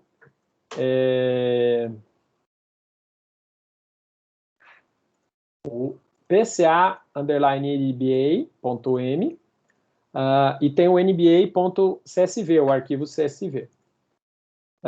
Então, como fazer PCA? Aplicar o PCA aqui sem, né, usar toolbox, nada, né? Fazendo mesmo com, né, os comandos do Octave. Primeira função que eu estou usando aqui é a função só para leitura, né? Eu estou lendo o arquivo CSV, estou passando aqui que o delimitador é o ponto e vírgula, e eu estou mandando ler a partir da segunda linha, porque essa função usa aqui o índice em 0, começando em 0. Então, eu estou lendo a partir da segunda linha já para descartar o cabeçalho ali, que ele não seria lido corretamente. Aí, em seguida, eu vou só exibir as 10 primeiras linhas das estatísticas dos jogadores, para, né, verificar se funcionou tudo certo com a leitura. E aí, aqui eu estou fazendo a seleção dos dados de fato e jogando para essa matriz X. O que essa matriz X é? Ela é a matriz dos dados originais, só que a partir da coluna 3. Por quê? Porque, se vocês lembrarem, voltando aqui na planilha, a coluna 1 e 2 são informações... a primeira é o índice, né, do jogador ali, e a segunda é o nome dele. O que eu quero é só, para fazer o PCA, eu só quero a coluna com os dados, os atributos, né, as estatísticas dele. Então, é por isso que eu estou só selecionando aqui a coluna 3 em diante. E eu estou pegando a coluna 1, que é aquela do ranking, do ID, digamos assim, de cada jogador, e colocando nessa variável IDs, justamente para eu guardar ali o índice para qual jogador ali é o melhor ranqueado. Tá bom? Vamos lá, agora passo a passo. O que eu vou fazer? Eu vou fazer primeiro uma normalização dos dados. Lembra que eu falei na terça-feira que PCA, você tem que tirar a média, isso é fato. Mas também é bom, dependendo, você tirar a variância dos atributos. Tornar todos os atributos com variância unitária, porque daí você daí foca justamente em capturar exclusivamente as correlações entre as variáveis para encontrar as melhores projeções. E não o range dela, a magnitude delas não vai chamar tanto atenção, mas mais a organização, né, das correlações lineares que essas variáveis têm uma com as outras, tá bom? Então, eu estou fazendo isso nesse processo de normalização aqui, fazendo isso como? Estimando primeiro a média da matriz X e o desvio padrão, cadê? Aqui. A função STD calcula o desvio padrão ao longo das, se não me engano, das linhas, né? Que aí, né, são... exato, os exemplos estão nas linhas e as colunas são os atributos. Então, ele calcula, ele faz o cálculo do desvio padrão somando nas linhas, porque aí você tem um desvio padrão por coluna, por atributo calculado, ok? Vamos rodar até aqui, porque eu acho que aí fica mais fácil da gente acompanhar. Executei aqui. Então, pronto, tá aí, ó. Aqui está uma amostra, então, dos dados carregados. Vejam que os dados originais, essa segunda coluna aqui, ela fica tudo zerada porque ele tenta ler aquelas strings com os nomes dos jogadores como double, e aí não faz sentido, né? Então ele deixa tudo zerado. O que interessa pra gente, como eu falei, é a coluna 3 aqui, ó, em diante, né? Essa, por exemplo, aqui que começa aqui com o 36,1 pontos de média. Então, aí, ó, seguindo aqui com a execução, eu estou fazendo a normalização, vejam a média de cada uma das estatísticas dos jogadores, de pontos, qual que era a segunda? Rebotes, assistências, roubadas e bloqueios. E os desvios padrões. Tá bom?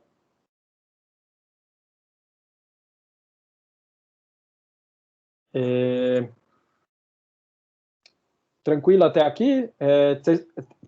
Acho que aqui Stephanie está comentando se alguém está rodando no MATLAB.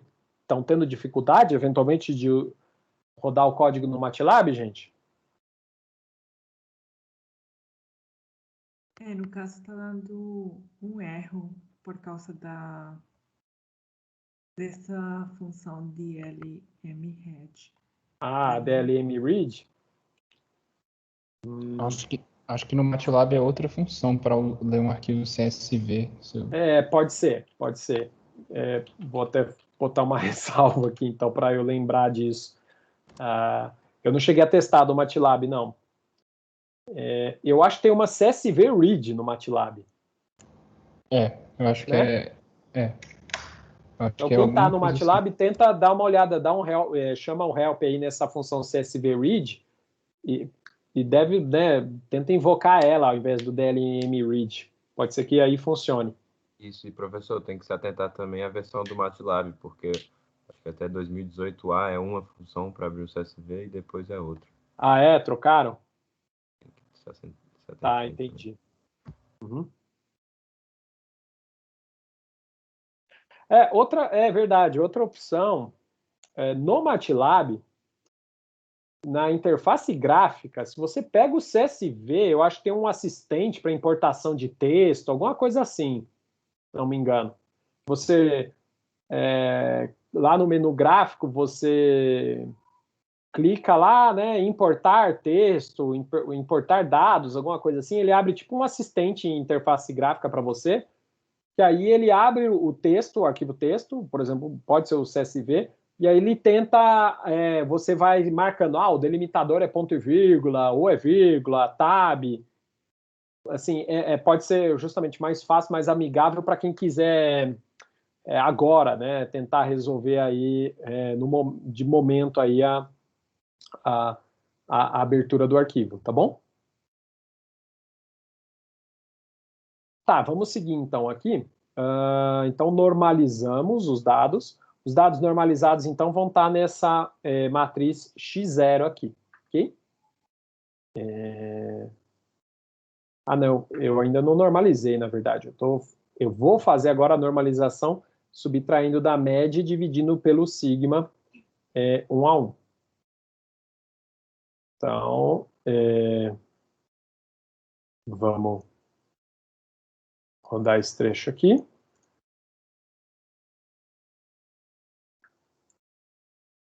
Opa, parece que aconteceu.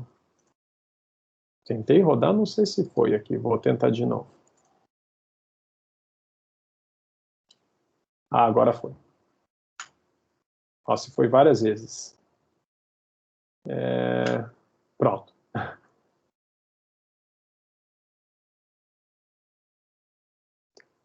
Beleza. Então, agora, vejam, tá aí só para mostrar também as primeiras 10 linhas dos dados normalizados agora, com média zero e variância unitária. Se eu pegar aqui min x0, vejam só, tá tudo, né, tendendo a zero aqui, vezes 10 a menos 16. Se eu pegar std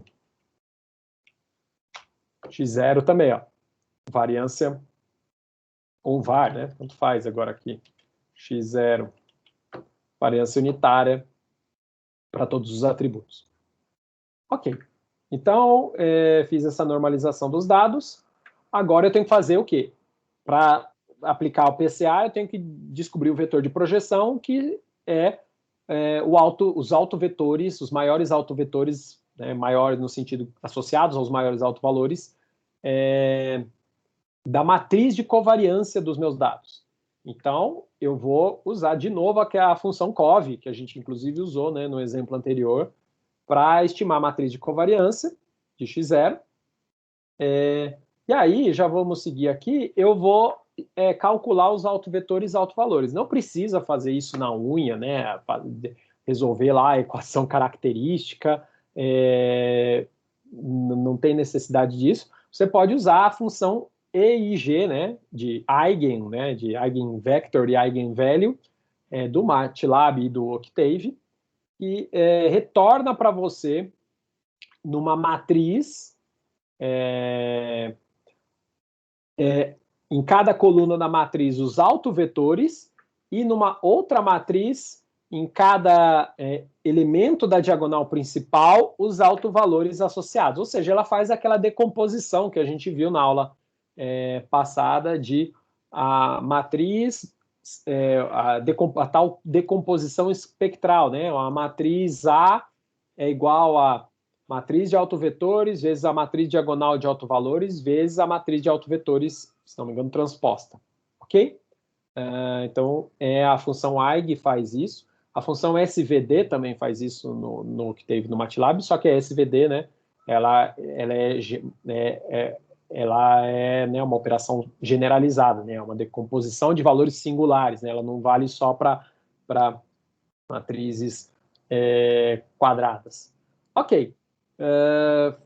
Então, vamos fazer essa etapa agora aqui do processo, que é calcular a matriz de covariância e calcular os autovetores e autovalores.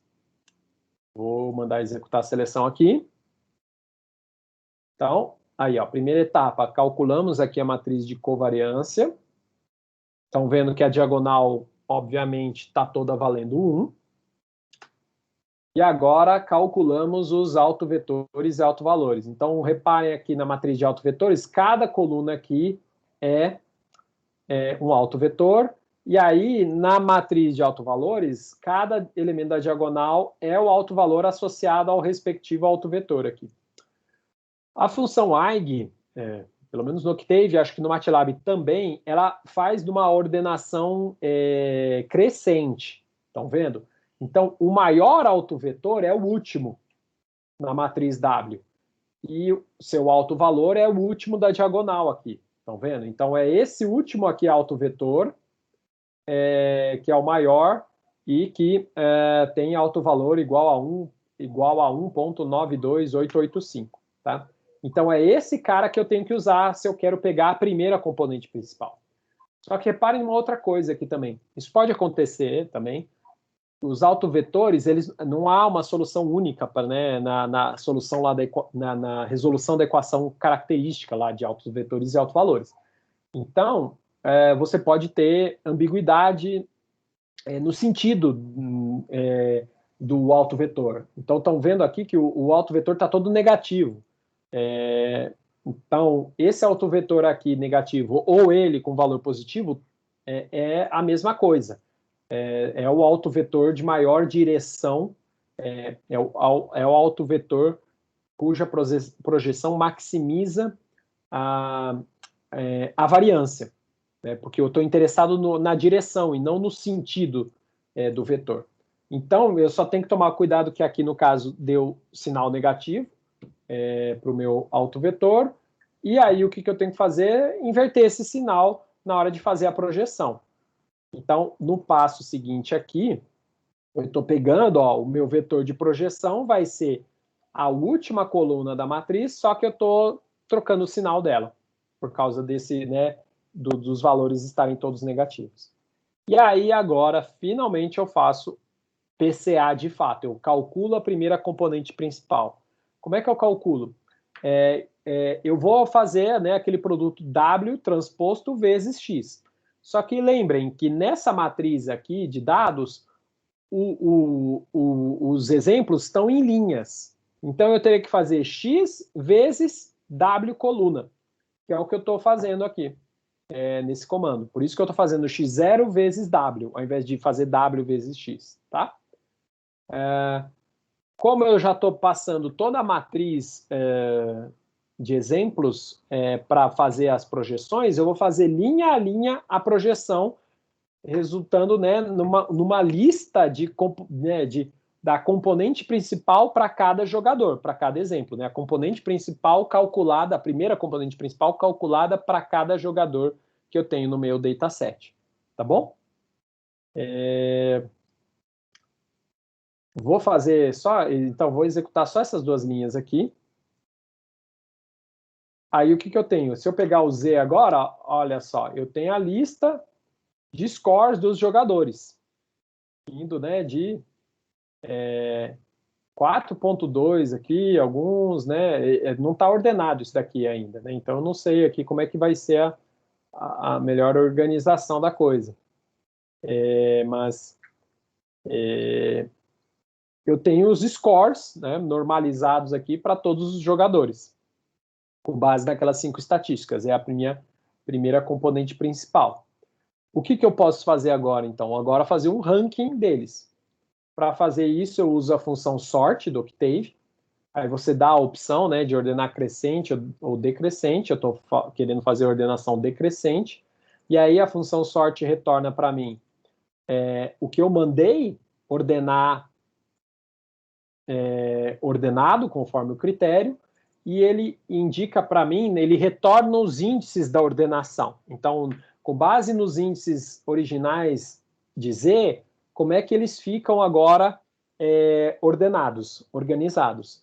E aí eu uso esses índices, né, jogo para essa variável que eu estou chamando de pódio, para pegar os 5 primeiros índices. Tá? Então, vejam, eu pego aqui e vou mostrar os top 5 jogadores como? Eu vou pegar o índice do jogador dos 5 primeiros jogadores, né? Então, eu olho lá no ranking, né? Os índices, o ranking que está na minha variável pódio de 1 a 5, pego esses caras e vejo quais são os IDs deles, e aí pego os seus respectivos scores, que estão na variável Z sorted, aqui.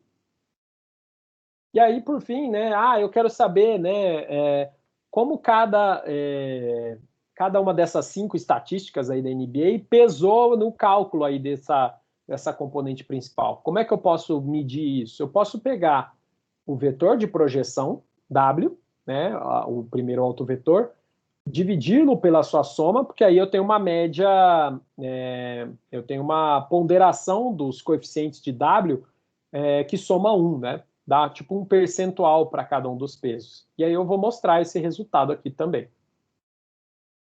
Então vamos lá, executar esse final aqui. E aí temos aqui, né, o resultado final, os top 5 jogadores. O primeiro jogador é do rank 1. O segundo jogador é o jogador do índice 19. O terceiro é o jogador do índice 2. E o quinto jogador aqui é o do índice 25. Vamos ver lá na planilha quem são esses caras? Opa, foi muito aqui.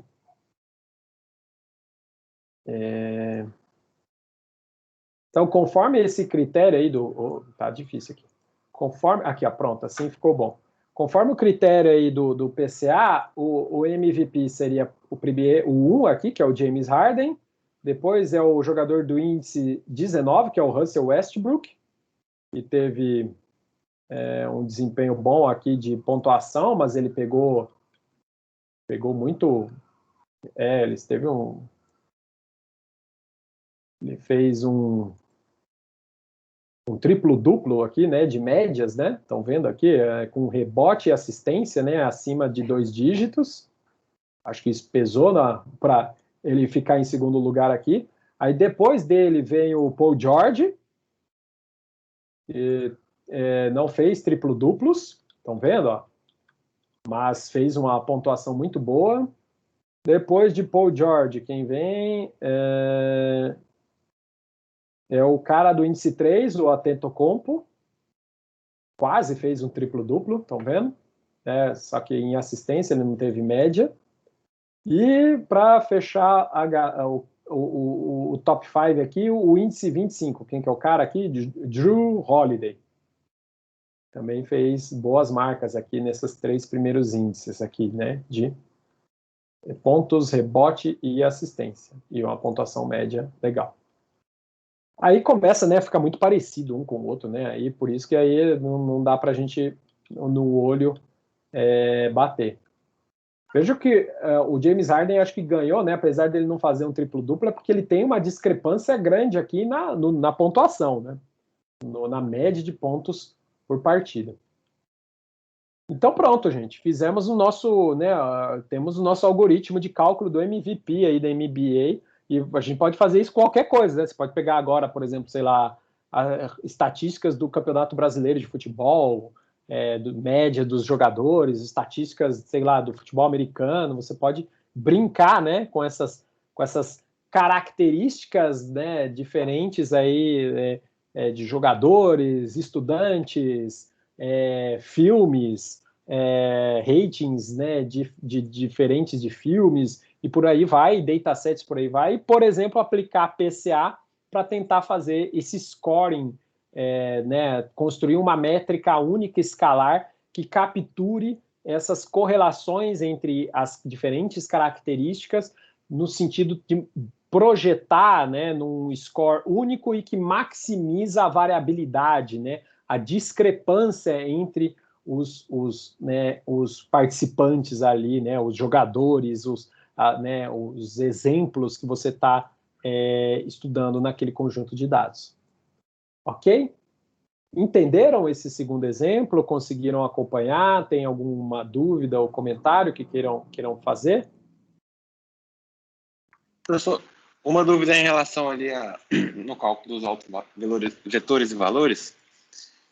Quando você calcula os pesos aí no final, já que acho que é o quarta atributo aí, né? Não sei qual que é, se é bloqueio, não sei o que é, que deu 0,28.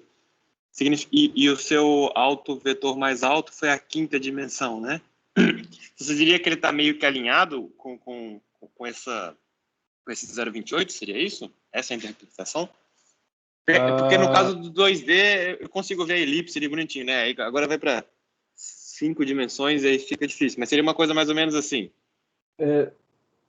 Peraí, repete essa dúvida, Tomás, que eu não entendi muito bem, não.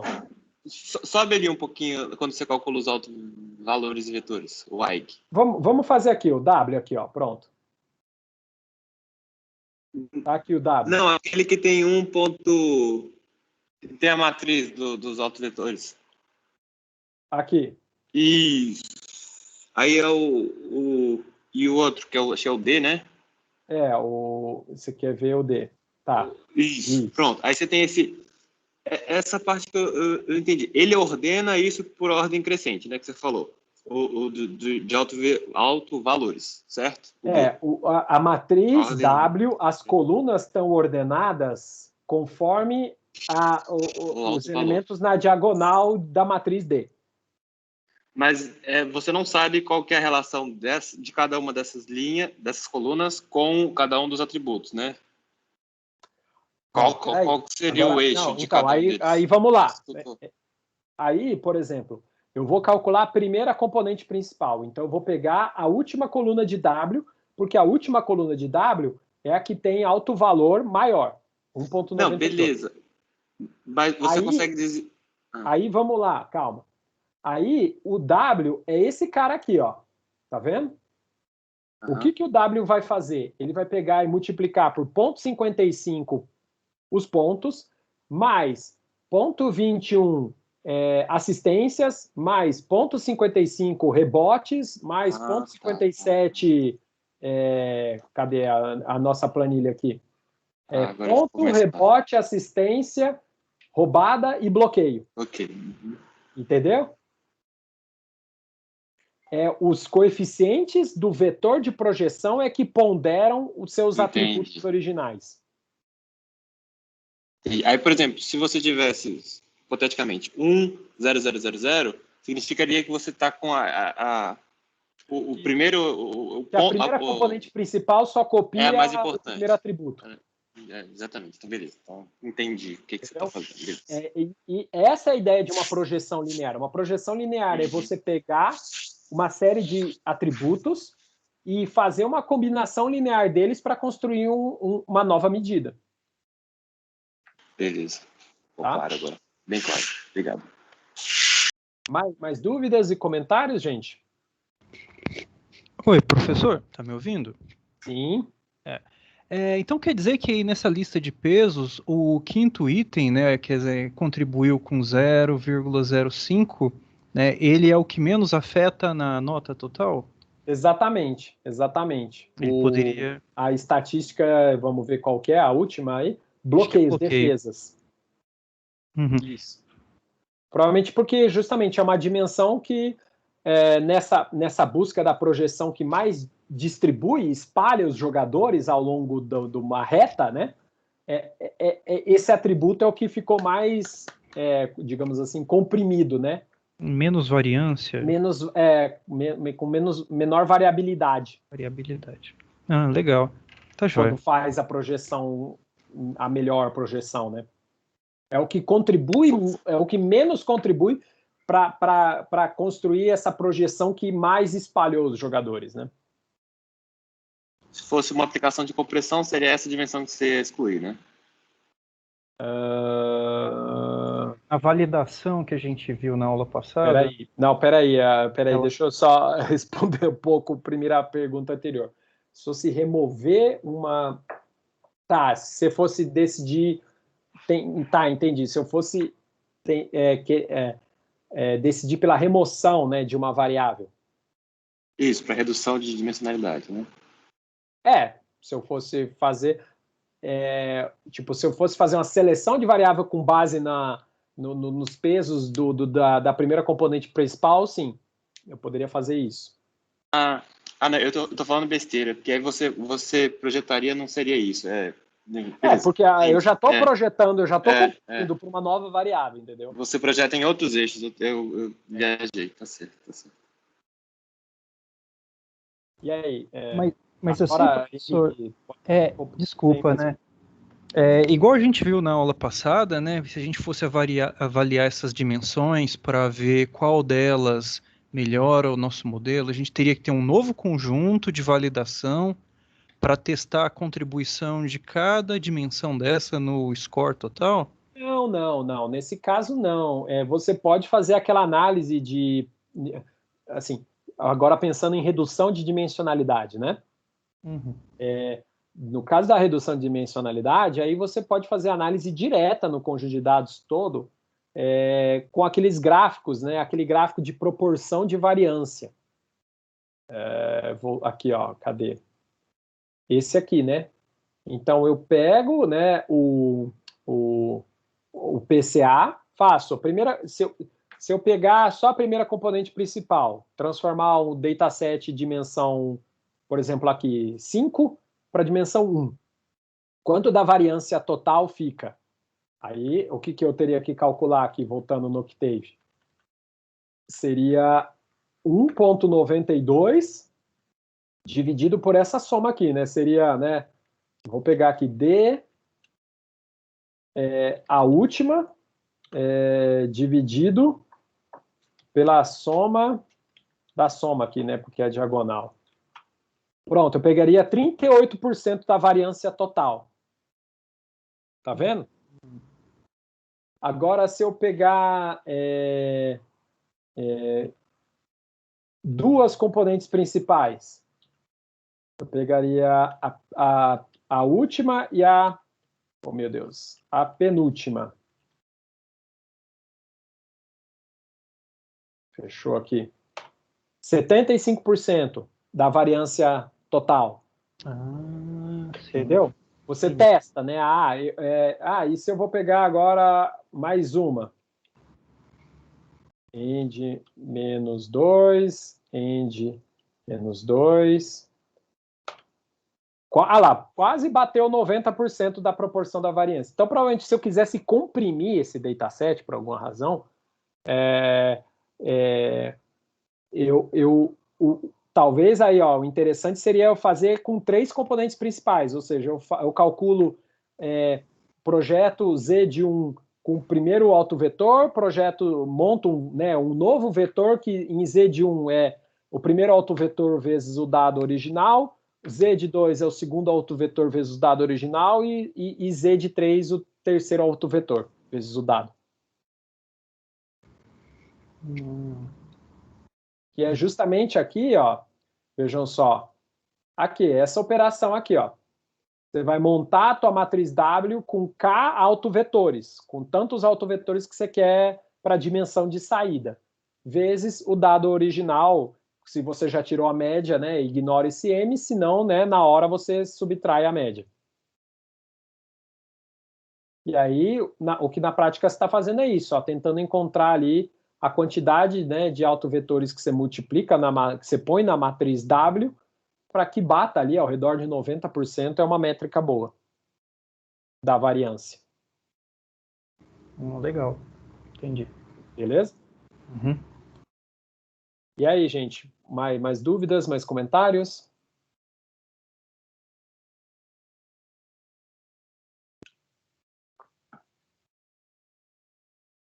Bem, então acho que é isso. Espero que tenham gostado aí dessa aula mais prática hoje, né, com esses 2 exemplos, pegando então classificação paramétrica e PCA. Fiquem à vontade, né, com o script aí para experimentar no Octave, no MATLAB. Eu prefiro o Python, professor.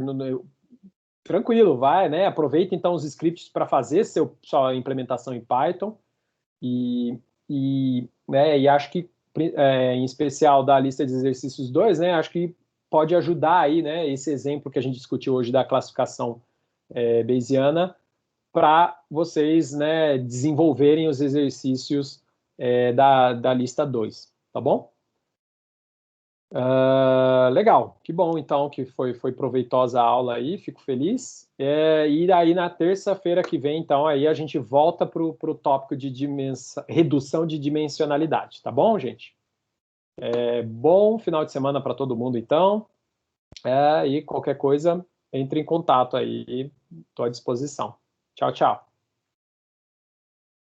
Tchau, professor. Tchau, professor. Muito obrigado. Até. Até mais. Valeu, professor. Até mais. Bom final de semana. Para você também. Tchau, tchau.